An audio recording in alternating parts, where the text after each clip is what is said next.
José Antonio Rojas, internista intensivista. Bueno, hoy estamos acá para hablar de MAT en embarazo y en posparto. Liliana, yo creo que podemos empezar, independientemente de que posible se ha hablado de este tema en los capítulos anteriores, ¿cómo sería el espectro de las microangiopatías trombóticas?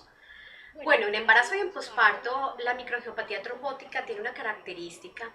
y es esa anemia hemolítica microangiopática que podemos ver en las pacientes que tienen tanto MAT primarias como MAT secundarias y que podemos diagnosticar con un aumento de la LDH más de 1.5 veces sobre el valor normal.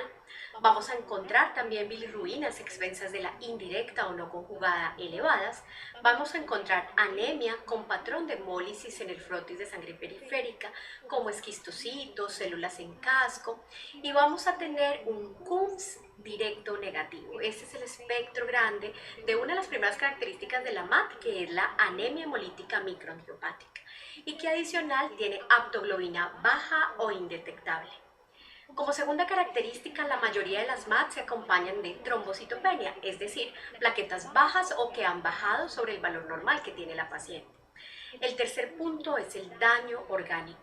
Esa lesión orgánica es fluctuante, puede afectar cerebro, riñones, corazón, páncreas, intestino u otros órganos, y que además todas se caracterizan por un daño endotelial. Ahora, Jochi, yo te quisiera preguntar, esa fisiopatología de las MAT en embarazo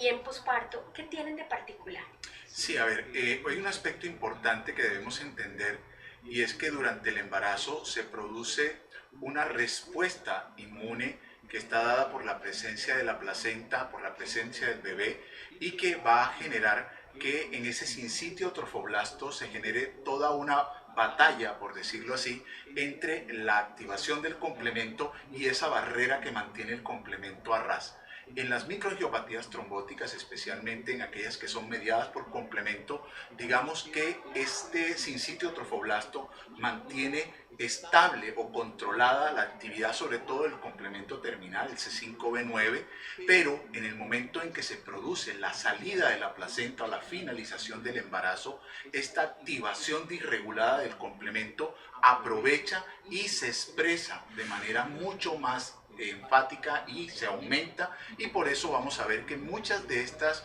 manifestaciones no aparecen exclusivamente durante el embarazo, sino que empeoran en el posparto, que es una de las características del estigma que produce el síndrome hemolítico urémico atípico. Ahora, las otras microangiopatías trombóticas, por ejemplo, la púrpura trombocitopénica trombótica, puede aparecer en cualquier momento a lo largo del embarazo y digamos que la respuesta está dada por una amplificación también que se da por un disparo que se llama el doble hit que produce el embarazo, y lógicamente vamos a ver las manifestaciones que esto produce. Claro, y eso que nos cuenta Joche es muy importante porque realmente el embarazo es un momento de alto riesgo y además la población, el hecho de ser mujer, es un factor de riesgo para tener microangiopatía trombótica. Realmente en la paciente en embarazo y en posparto podemos tener varios tipos de microangiopatía trombótica. Vamos a tener MAT primarias y secundarias y vamos a tener también congénitas y adquiridas. Pero quisiera que empezáramos hablando un poco del síndrome HELP, esta gran catástrofe en obstetricia y que hace parte del espectro de la preeclampsia y eclampsia. Y el síndrome HELP básicamente es un acrónimo, donde cada letra significa algo que le está pasando al cuerpo de esa mujer en embarazo y en posparto. Y una cosa muy importante es que el HELP sigue siendo la principal MAT en la paciente obstétrica, desarrollándose principalmente a finales del tercer trimestre y en el puerperio, aunque hay casos reportados en segundo trimestre y casos incluso más tempranos cuando hay algo predisponente como una enfermedad trofoblástica gestacional. Entonces el HELP, básicamente, la H significa hemólisis, la E y la L significan enzimas hepáticas elevadas y la L y la P significan plaquetas bajas. Y hablamos que una mujer puede tener síndrome HELP cuando tiene hemólisis, plaquetas por debajo de 150.000 y las transaminasas por encima de 70. Para embarazo, la LDH que se considera compatible con hemólisis es de 600. Hablando de eso, Jochi, cuéntame de otro tipo de MATs, por ejemplo, el síndrome hemolítico urémico. Hablemos un poco de ese síndrome. Sí, uno de los aspectos, y tomando las palabras que comentabas del síndrome HELP, es importante que recalquemos que las muertes que se asocian a esta enfermedad o a esta condición usualmente están dadas por una sobreexpresión de la microangiopatía trombótica. ¿Qué quiere decir esto? Que muchas de las muertes que nosotros encontramos atribuibles al síndrome de HELP o a la preeclampsia generalmente están asociados a crisis hipertensivas con trombocitopenia asociada y eventos hemorrágicos o isquémicos a nivel cerebral. Esto hace que sea muy difícil diferenciar la presencia de una muerte por una microangiopatía tipo síndrome HELP de aquellas que se pueden producir por el síndrome hemolítico urémico atípico, especialmente si su manifestación es en el puerperio, como lo habíamos comentado. Entonces es muy importante que entendamos que así como la disregulación del complemento se da en cualquier, digamos, síndrome hemolítico urémico atípico, en el caso puntual del embarazo, la coincidencia con el momento del posparto o ese periodo hacia el final del embarazo hacen que nosotros sospechemos especialmente la presencia del síndrome hemolítico urémico atípico como causa de la expresión de microangiopatía trombótica. Perfecto. A mí me gustaría ahí también complementar que en el síndrome hemolítico urémico atípico del embarazo, digamos que lo que uno puede ver o que se puede expresar es una disregulación de esa cascada de la vía alterna del complemento, ya sea porque se sobreexpresan los activadores del complemento o porque están disminuidos los inhibidores del complemento, o de manera adquirida porque empiezan a haber anticuerpos contra el factor H. Entonces todo esto empieza a generar esa cascada que termina, como tú bien lo dijiste, en el C5b9, y ese complejo de ataque a membrana empieza a destruir el endotelio, y ese endotelio expuesto va a ser generador de microtrombos, y esos microtrombos ricos en plaquetas y van a generar ese daño en la microcirculación, alteran la reología de los capilares y van a contribuir a la hemólisis y al daño orgánico. Sin embargo, también dentro de esa cascada del complemento, no solo a través del C5 es el problema, sino que algunas pequeñas partes del C3 van a generar más fenómenos inflamatorios y propias, digámoslo así, toxinas que van a generar más daño. Entonces es un síndrome complejo que puede pasar en cualquier momento de la vida, pero que el embarazo, y como muy bien lo dijo Joche, es un momento crítico el posparto. A mí me gustaría que tú me contaras, Joche, cómo diferenciar esa paciente que tiene un HELP o un síndrome hemolítico urémico, porque se parecen bastante. Indudablemente, uno de los aspectos más importantes, Liliana, es que nosotros debemos ubicar en qué momento del embarazo se está presentando esta expresión de microangiopatía trombótica. Y digamos que hay puntos que son muy importantes que tienen que ver primero con la edad gestacional. Es decir, si nosotros colocamos como límite la semana 20 de la gestación, nosotros podríamos decir que la expresión de microangiopatía por debajo de la semana 20 nos debe hacer pensar, como tú bien lo decías, en alguna condición preexistente que puede estar siendo la causal de esta expresión microangiopática, y muchas veces nos vamos a encontrar que patologías infecciosas, patologías autoinmunes, incluso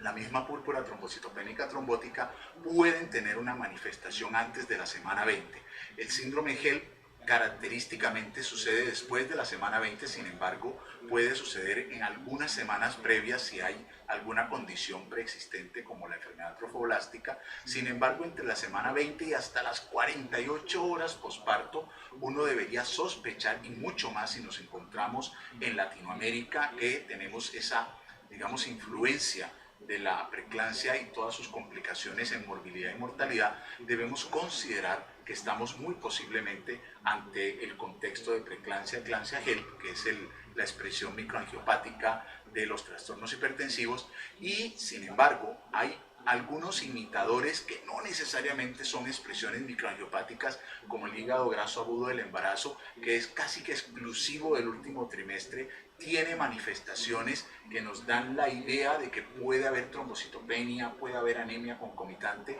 pero no es una microangiopatía trombótica, pero hay que considerarla dentro del espectro, y lógicamente en la ventana del posparto, como lo habíamos dicho en el caso del síndrome hemolítico urémico atípico. Ahora, hay otras circunstancias que nos pueden hacer sospechar que estamos ante una condición u otra. Una de ellas pues tiene que ver con precisamente la expresión de esa digamos, disregulación mediada no solamente por alteración en la coagulación, sino por el complemento que podría establecer la diferencia, por ejemplo, entre el hígado graso agudo del embarazo, el síndrome GEL e incluso del síndrome hemolítico urémico atípico, donde en las dos primeras podemos encontrar expresión de alteraciones en la coagulación, más exactamente una coagulación intravascular diseminada, que no sucede en las microangiopatías trombóticas tipo PTT o tipo síndrome hemolítico urémico atípico. Entonces, digamos que hay algunas claves que nos pueden ayudar. Todavía no tenemos claro si la expresión de los angiogénicos o antiangiogénicos sería una condición exclusivamente del trastorno de preeclampsia, eclampsia o GEL, pero sin dudar que ante la presencia de una expresión o desbalance de este factor de tirosinasa soluble versus el factor de crecimiento o el placenta growth factor, nosotros deberíamos sospechar esto. Bueno, Joche, pero retomando, ¿cómo hacer ese enfoque diferencial entre el síndrome GEL y el síndrome hemolítico urémico atípico en la paciente obstétrica? Porque se parecen mucho. Total, Liliana, esa es una pregunta clave porque como lo vamos a ver ahorita más adelante en el abordaje es muy diferente entre cada una de estas condiciones. Nosotros podríamos en primera medida llevarnos por la edad gestacional, es decir, si nosotros tomáramos el embarazo y el puerperio como todo el espectro de la manifestación de todas estas microangiopatías trombóticas, nosotros si nos ubicamos antes de la semana 20 del embarazo, es muy poco probable que nosotros nos estemos enfrentando ante el síndrome GEL o ante alguna microangiopatía tipo síndrome hemolítico urémico atípico. No quiere decir que no se pueda presentar, pero es menos común. Cuando estamos por debajo de la semana 20 es más común encontrar condiciones preexistentes, incluso hablar de la sepsis como una manifestación de microangiopatía trombótica, hablar de las enfermedades autoinmunes, sería de pronto lo que más nos haría pensar si estamos por debajo de la semana 20. Si bien la púrpura trombocitopénica trombótica no tiene una predilección específica durante el embarazo, es más común verla en la segunda mitad que en la primera mitad, pero no quiere decir que no se pueda presentar. Ahora, si estamos por encima de la semana 20, y esto es muy importante para todos los que nos están viendo, y es que por encima de la semana 20 y hasta esas 48 incluso 72 horas posparto, el síndrome GEL o el complejo de preeclampsia, eclampsia o GEL sería como lo primero que deberíamos considerar como clínico por relevancia, por importancia y porque cada una de estas microangiopatías tiene un abordaje muy diferente. Entonces es clave que tengamos en cuenta la edad gestacional y como lo vimos anteriormente, si aparece en el puerperio, quizás yo debo pensar más en un síndrome hemolítico urémico atípico. El otro aspecto clave en el diagnóstico diferencial es que no todas las manifestaciones de trombocitopenia o incluso de hemólisis pueden ser exclusivas de las microangiopatías trombóticas. Recordemos que hay algunos imitadores y uno de ellos muy importante para nosotros en obstetricia es el hígado graso agudo del embarazo, que es casi exclusivo del último trimestre del embarazo y que puede debutar con trombocitopenia, pero la diferencia es que aparece más como una coagulación intravascular diseminada que, como lo vamos a ver ahora, se parece un poco a la expresión de microangiopatía trombótica, pero tiene algunas características que lo hacen diferente. Entonces, creo que sería como uno de los puntos más importantes que diferenciaría del abordaje de las microangiopatías trombóticas en otros escenarios, y es que en obstetricia el momento de presentación es clave, sobre todo por la importancia del síndrome GEL, de la preeclampsia y la eclampsia como la microangiopatía trombótica más importante, como tú bien lo habías dicho. Ahora yo quisiera preguntarte, un aspecto muy importante que debemos tener nosotros presentes es cómo abordar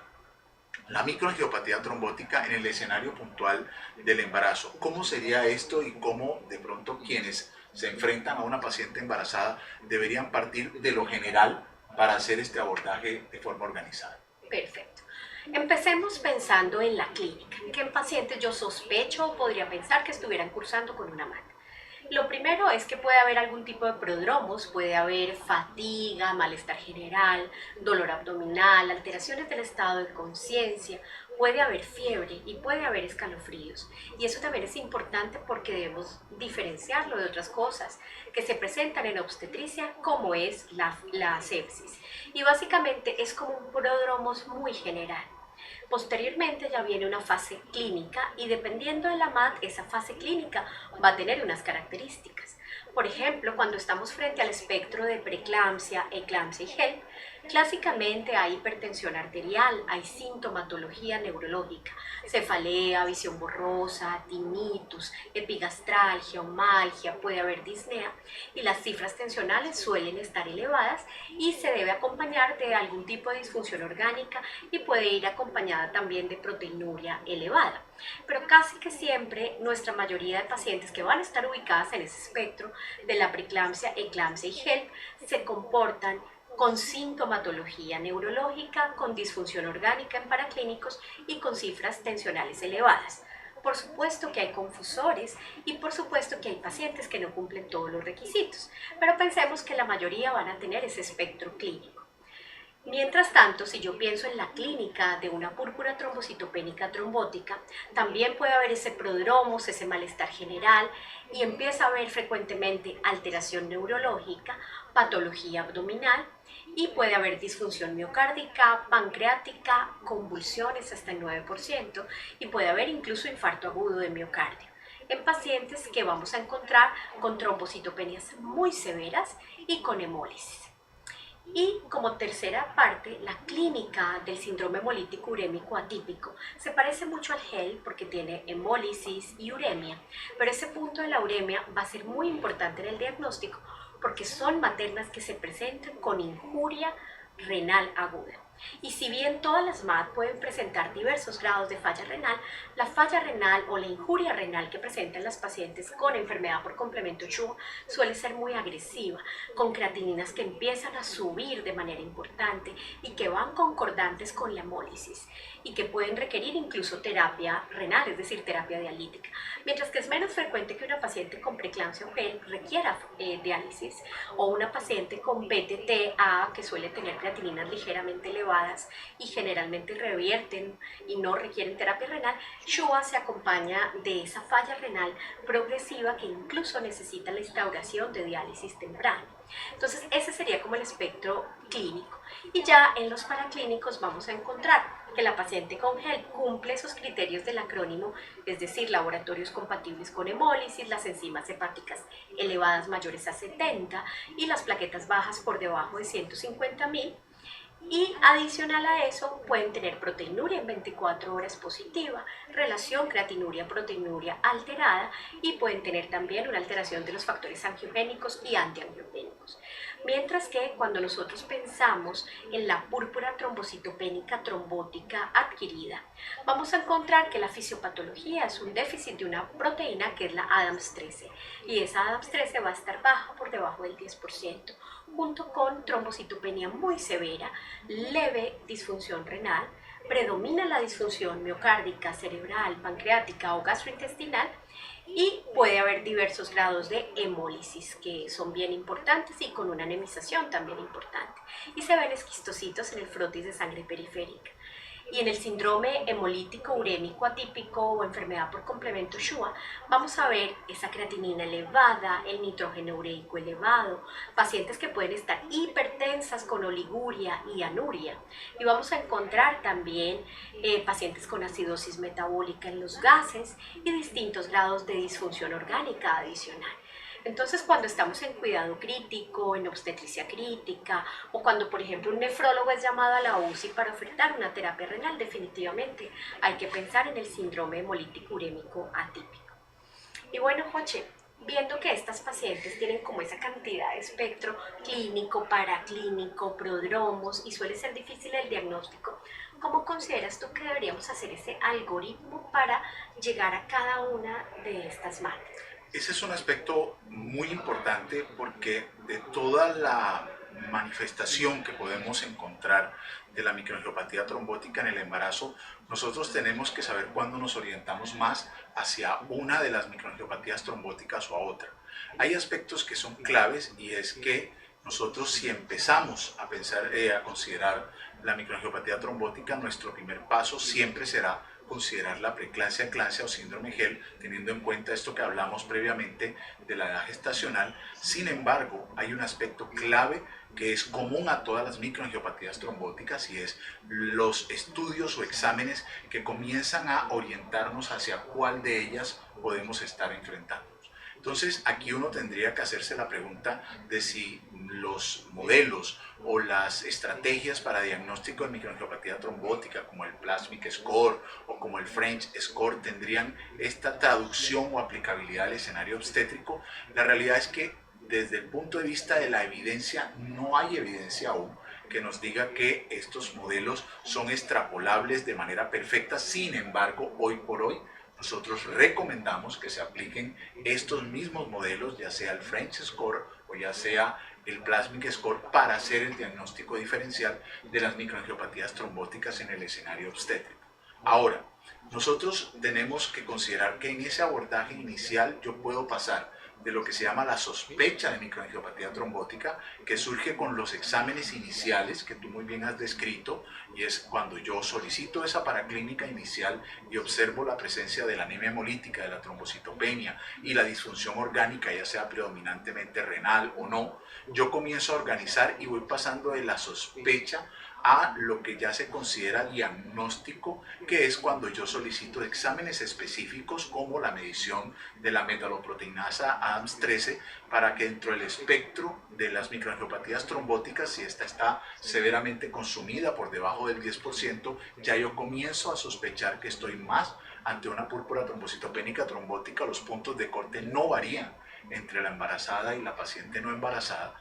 y si lógicamente yo me voy hacia el lado de que no hay una deficiencia severa de la metaloproteinasa ADAMS13, yo debo enfocarme a ver si dentro del componente de la microangiopatía trombótica también hay alteración de la coagulación asociada, y es por eso que, como nunca en el espectro de la paciente embarazada, establecer scores para descartar una coagulación intravascular diseminada es fundamental, y aquí la medición del fibrinógeno, del tiempo de protrombina y las plaquetas son claves para yo establecer si estoy ante una coagulación intravascular diseminada o estoy ante una actividad de microangiopatía trombótica. El recuento que nosotros usualmente hacemos de la medición de actividad de fragmentocitos o equistocitos nos puede ayudar incluso también a diferenciar entre la actividad de microangiopatía trombótica o la coagulación intravascular diseminada, recordando que si yo tengo un porcentaje de fragmentocitos o equistocitos inferior al 2%, es poco probable que yo esté ante una microangiopatía trombótica, algo que sí sucede en la coagulación intravascular diseminada, que como ya lo habíamos visto, es uno de los sellos del síndrome GEL y es uno de los sellos del hígado graso agudo del embarazo, que no es una microangiopatía trombótica. Ahora, supongamos que sucede que la paciente finaliza el embarazo. Yo considero que es un síndrome GEL, coloco tratamiento específico, recordando, tú pues lógicamente como obstetra lo has comentado muy bien, y es que el manejo de la preeclampsia, eclampsia o síndrome GEL es básicamente la finalización del embarazo, y aquí es donde se establece el punto de división entre lo que es una microangiopatía trombótica tipo síndrome GEL a una microangiopatía trombótica primaria tipo síndrome hemolítico urémico atípico, y es que cuando nosotros vemos que esa actividad de microangiopatía trombótica persiste en el tiempo después del parto, y si adicionalmente a eso yo tengo unos aspectos, como tú lo citabas, de una alteración severa en los valores de creatinina, o tengo una activación importante en los valores de LDH, yo debo ir considerando que muy seguramente estoy frente a un síndrome hemolítico urémico atípico, y ya hay propuestas internacionales que dicen que en este espectro, pasado un tiempo entre 48 y 72 horas,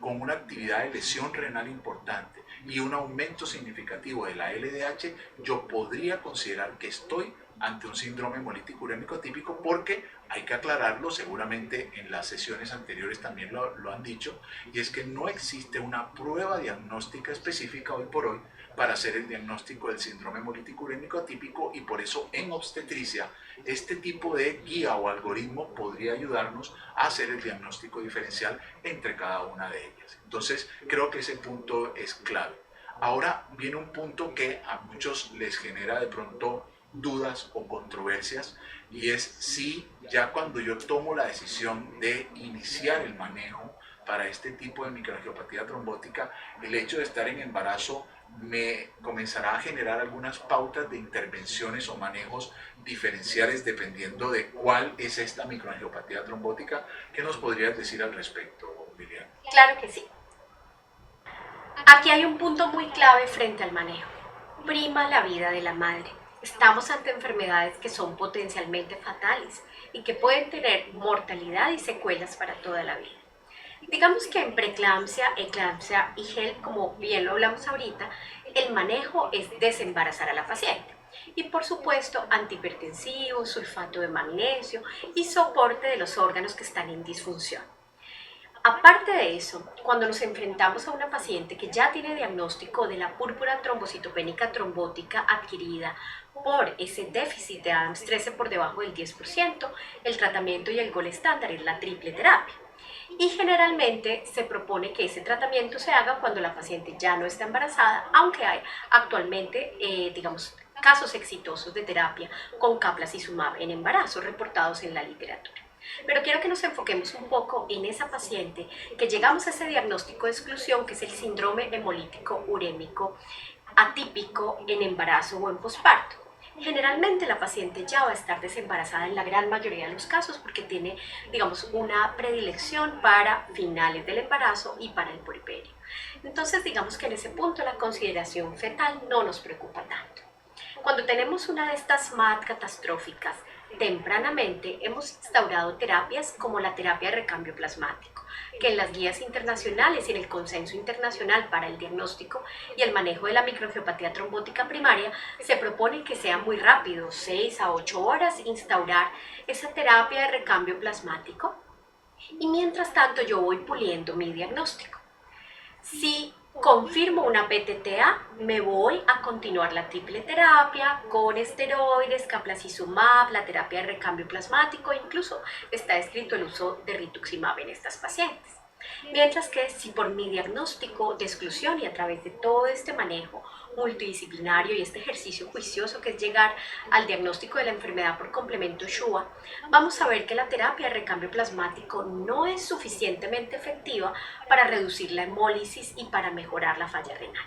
Entonces, 72 horas después, debemos suspender, máximo 72, yo diría que 48 a 72 horas, suspender la terapia de recambio plasmático y pasar a la paciente a el anti-C5 específico. En este momento está disponible eculizumab, pero viene próximamente ravulizumab, y lo que sabemos es que el anti-C5 definitivamente es modificador de enfermedad, mejora la probabilidad de que la paciente no quede en diálisis y también protege a la paciente de futuras recaídas de esta patología. Sin embargo, si alguna paciente que ya tiene ese historial de SHUA está en embarazo, puede continuar todo el embarazo con el medicamento porque no está contraindicado, y es muy importante recordar que tampoco está contraindicado en lactancia.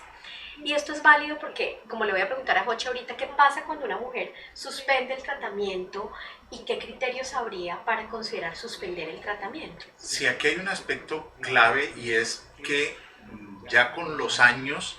que se ha avanzado en el abordaje y el manejo de la microangiopatía trombótica, más exactamente el síndrome hemolítico urémico atípico, nosotros hemos cambiado el espectro completamente del tipo de paciente con SHUA que se embaraza. ¿A qué me refiero?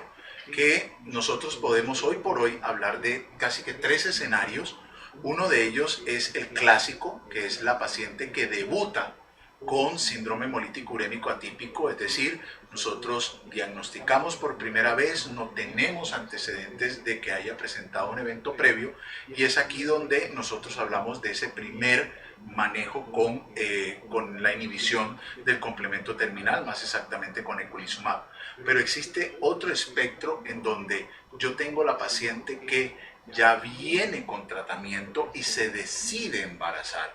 y entonces aquí yo tengo que pensar, si esa paciente ya viene con eculizumab y decide embarazarse, ¿qué voy a hacer con ella? Y el tercero es esa paciente que tú acabas de citar, y es que tuvo síndrome hemolítico urémico atípico, estuvo bajo manejo, lo ha suspendido, y ahora quiere volverse a embarazar. Entonces el espectro del síndrome hemolítico urémico atípico y la microangiopatía trombótica de estas características en el contexto del embarazo ha cambiado muchísimo y tenemos que tener muy claro cómo vamos a hacer el abordaje de esos tres grupos en particular. Para el primer grupo, tú lo acabas de decir de manera muy clara, y esto es muy importante enviar un mensaje, y es que el síndrome hemolítico urémico atípico, ya sea durante el embarazo o no, no tiene una respuesta muy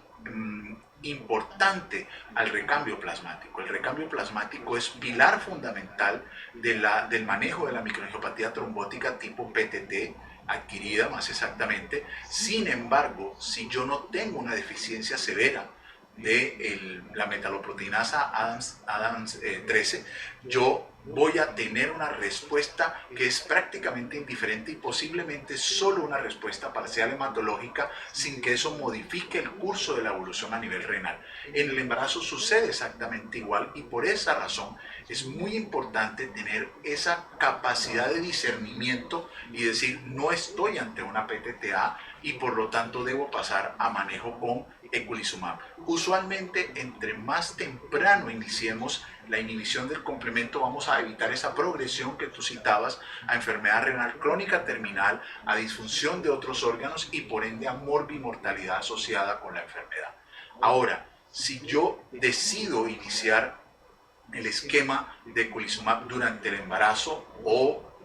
digamos antes de finalizar la gestación, es importante tener en cuenta que no tenemos datos claros que nos permitan decir que los esquemas diferentes a lo que se hace en la población adulta aplicarían acá. Sin embargo, en publicaciones que estamos extrapolando de otros escenarios donde también se utiliza inhibición del complemento y más exactamente eculizumab, parecería ser que hacia el final del embarazo podría ser incluso necesario ajustar un poco la dosis de eculizumab a dosis un poco más altas, precisamente por el aumento en la tasa de filtración. Pero en términos generales el esquema es muy similar al de la población general y con las mismas consideraciones de el inicio de la vacunación previa al esquema de manejo, la profilaxis antibiótica si no puedo acceder a la vacuna o si el tiempo de aplicación es inferior a 2 semanas. Todas estas consideraciones de la población general aplican también al escenario obstétrico y aquí digamos que la decisión de la finalización depende muchísimo de un aspecto clave y es si estoy o no ante una alteración tipo SHUA con una mutación genética de, digamos, hablemoslo así, de alta prevalencia de recaídas o de agresividad como CFH o el MSP, etcétera, en donde nosotros deberíamos tener mucha precaución porque casi que podríamos decir con tranquilidad que yo podría suspender eculizumab en una paciente que tenga un SHUA posparto nunca antes de 6 meses, es la recomendación. Ojalá que sea en una paciente que tenga una mutación genética negativa y ya con esto nosotros podríamos, si tiene normalización de todas las variables que definen disregulación del complemento, que ya tú has citado perfectamente, yo podría sentir que esta paciente pudiese ir finalizando el manejo a largo plazo de forma indefinida. Ahora, si esta paciente se vuelve a embarazar, yo tengo que vigilar muy de cerca a la paciente y ante cualquier indicio de reactivación de la microangiopatía trombótica, yo debería iniciar tempranamente la inhibición del complemento. Ahora, mensaje muy importante, si yo no he suspendido el eculizumab y decido que me quiero embarazar, yo debo continuar el manejo con eculizumab durante el embarazo. No hay una contraindicación, tú lo acabas de citar, para continuar con eculizumab durante el embarazo. Estos apuntes del manejo de la inhibición del complemento alrededor del embarazo son claves porque hay muchos mitos, hay muchas incertidumbres alrededor de lo que esto implica y por eso es importante generar tranquilidad en las personas. Ahora yo quisiera hacerte una pregunta final, Liliana, y es, ¿cuál sería el pronóstico esperable para estas pacientes? Una paciente con síndrome hemolítico urémico atípico, ¿qué pronóstico tendría? O con microangiopatía trombótica, ¿qué pronóstico tendría? Porque seguramente este video lo van a ver personas que tienen a cargo el cuidado primario o que incluso van a tener al frente o van a tener que trabajar con pacientes con estas características. Perfecto. Bueno, esa pregunta final creo que es muy importante porque estamos frente a una condición con rostro de mujer, por eso estamos hablando de MAT en embarazo y en posparto. Y creo que al hablar de pronóstico tenemos que haber hablado de diagnóstico. Si no sospechamos estas enfermedades que son raras, que son de baja prevalencia, pero de altas secuelas y mortalidad, el pronóstico va a ser malo.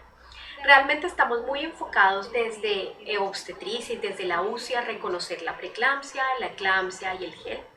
que el pronóstico es bueno en más del 95% de los casos, pero que tiene recurrencia, que en próximos embarazos la preeclampsia severa y el HELP será a edades más tempranas. Habrá que hacer una muy buena gestión de riesgo y de prevención en futuros embarazos. Pero cuando estamos hablando de estas MAT primarias como la PTTA y el SHUA, el pronóstico depende que hayamos hecho un adecuado diagnóstico y tratamiento. Recordando que en la PTTA yo debo enfocarme en aquellas pacientes que tienen trombocitopenia, ojalá muy severa, menos de 30.000, que tienen leve disfunción renal o el riñón casi que normal, que tienen hemólisis, disfunción orgánica y que tengan un plasmic score alto, un French score alto, un French modificado alto y una Adams 13 baja, menos del 10%, eso es lo que nos lleva al diagnóstico. Sin tratamiento, la PTTA tiene una mortalidad cercana al 90% y con tratamiento específico la mortalidad baja entre el 0 y el 6%. Ahora, nuestro tercer punto es lograr llegar a ese diagnóstico de exclusión del síndrome hemolítico urémico atípico. Esta condición tenemos que recordar que aunque no tiene una prueba específica, como bien nos dijo Joche, un equipo multidisciplinario juicioso que haya hecho el paso a paso de descarte de preeclampsia, eclampsia, HELP, que reconozca esta clínica específica al final del embarazo y el puerperio, que reconozca esa enfermedad renal como un marcador, que vea que tiene los criterios de microangiopatía trombótica, que descartó otras causas secundarias y que tenga un plasmic score generalmente bajo y que tenga una Adams 13 superior al 10%, yo todo el tiempo tengo que estar pensando que enfermedad por complemento SHUA es mi diagnóstico, para de esa manera empezar el anti-C5, que es el tratamiento específico. Eso es lo que nos va a dar el pronóstico, el uso temprano del anti-C5, porque se sabe que sin tratamiento la falla renal va a ser prácticamente crónica, pacientes muy jóvenes dependiendo de diálisis y que además en caso de un trasplante renal puede haber recaída sobre ese trasplante renal. Y para finalizar quiero pedirle a Joche 3 mensajes claves frente a las MAT. Bueno, eso es clave para poder finalizar y lo primero es, consideremos que la microangiopatía trombótica es una condición que tiene una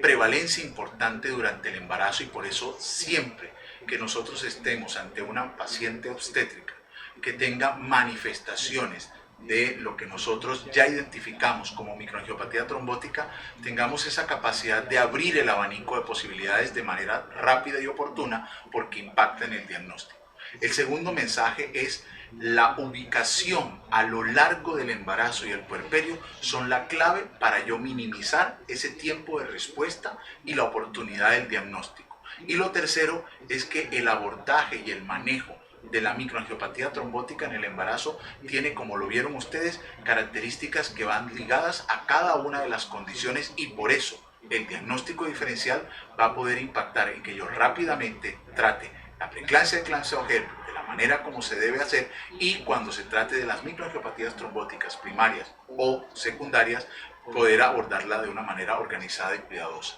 Un aspecto final que no debemos olvidar y es que la mujer durante el manejo y el abordaje de la microangiopatía trombótica merece toda la atención del equipo de salud y el abordaje inter y multidisciplinario es fundamental para poder cubrir todas las necesidades y esto involucra no solamente al obstetra, al especialista en medicina crítica, nefrología, hematología, sino también aquellos que tienen que ver con el cuidado del bebé.